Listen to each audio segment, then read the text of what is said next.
You clicked this to become the kind of person who understands people a little better.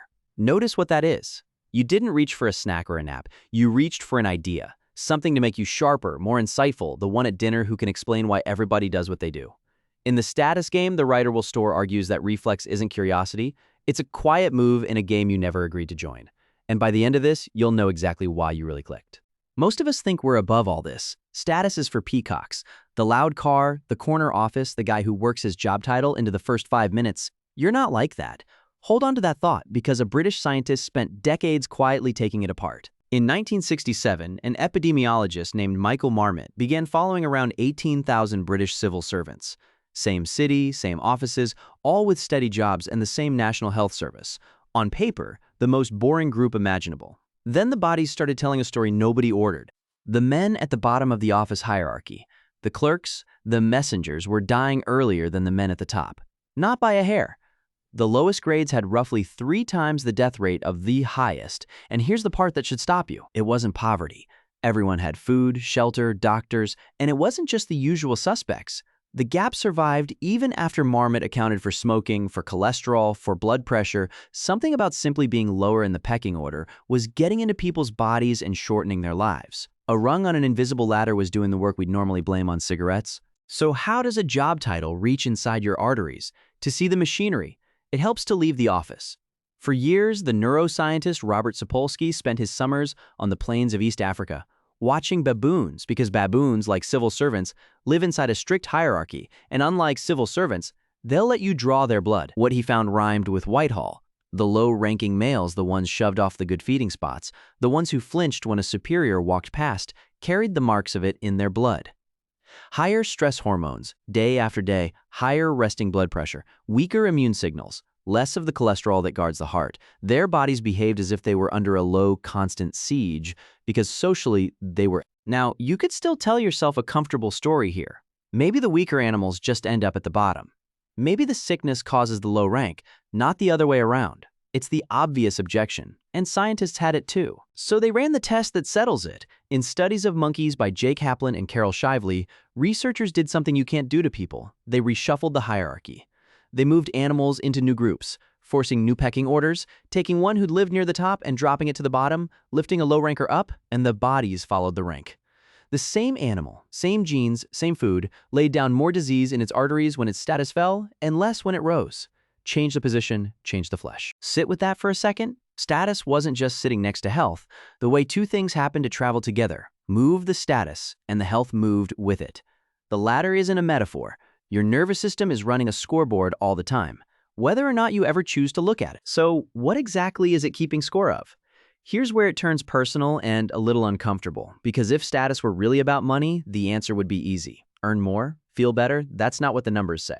In 2012, a team of psychologists led by Cameron Anderson at Berkeley pulled apart two things we usually blend together.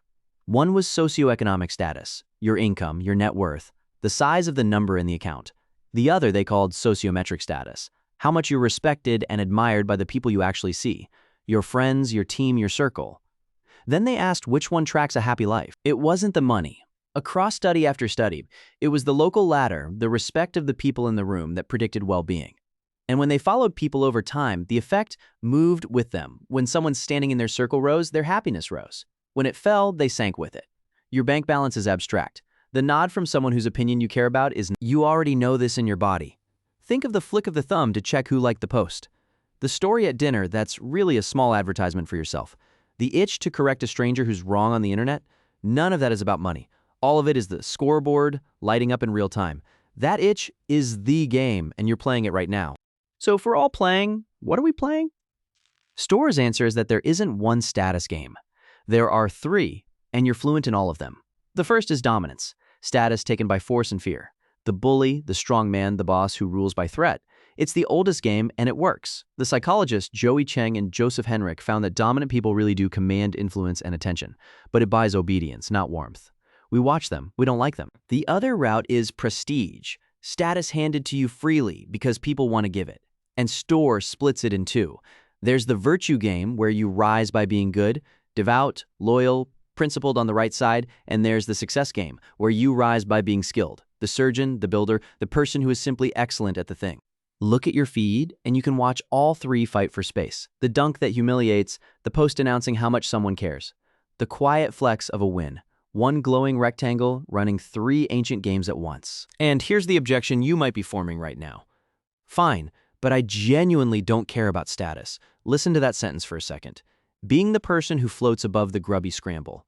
Calm, unbothered, wise is one of the most effective virtue moves there is. The refusal to play is itself a play. There is no clean exit, which brings us back to you and the reason you clicked. You didn't open this to dominate anyone. You opened it to become a little sharper, a little more insightful, to be the one who sees the hidden machinery. In Storr's terms, that's a prestige move, a bid in the success and virtue games at once. The wish to understand people is real. It is also quietly a way to rise. And notice the last turn of the screw right now. Part of you feels a small lift, the private pleasure of seeing through it all, of being the kind of person who gets this. That lift is the game, too. You can't climb out of it by understanding it. Understanding it is just a better move. So the useful question was never how to stop playing. You won't. The drive that shortened those civil servants' lives and rearranged those monkeys' arteries is not going to switch off because you watched a video. But you do get one real choice: which game and which scoreboard. Some games hand you status for making other people smaller. For the sneer, the dunk, the win that needs a loser. Others hand it to you for getting better at something, for being genuinely kind, for what you actually build. All of them feel like status from the inside. Only some of them leave you as someone you'd want to be. So the question to carry out of here isn't, how do I stop playing? It's quieter than that. Which game am I actually in, and if I win it, who do I become?